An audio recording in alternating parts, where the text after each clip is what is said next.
HDMI issues can be frustrating, but fear not, we've got you covered.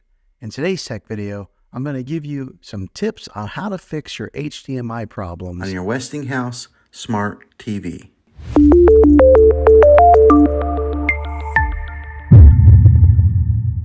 First things first, check your HDMI connections.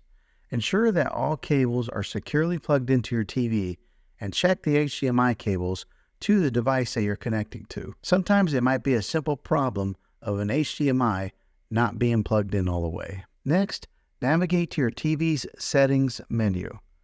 Look for Input or Source option and select the HDMI input corresponding to your device.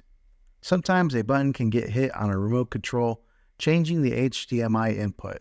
This will make sure that the TV is set to the right HDMI that you're wanting to watch content from. If you're still experiencing issues, try switching the HDMI ports on your TV. Sometimes a faulty port could be the culprit. Just unplug it from the current HDMI port and try one of the other options. Hopefully this will fix your issue. Another troubleshooting step is power cycling. Simply unplug your TV and unplug the device connected via HDMI. Unplug them from the wall outlet that they're plugged into. Wait a few minutes, then power them back on. Hopefully, this will fix your HDMI issues. Lastly, ensure that your TV's firmware is up to date. Manufacturers often release updates to address compatibility issues and bugs. Go to your settings and update it to see if that resolves your HDMI problems. Sometimes this will do the trick.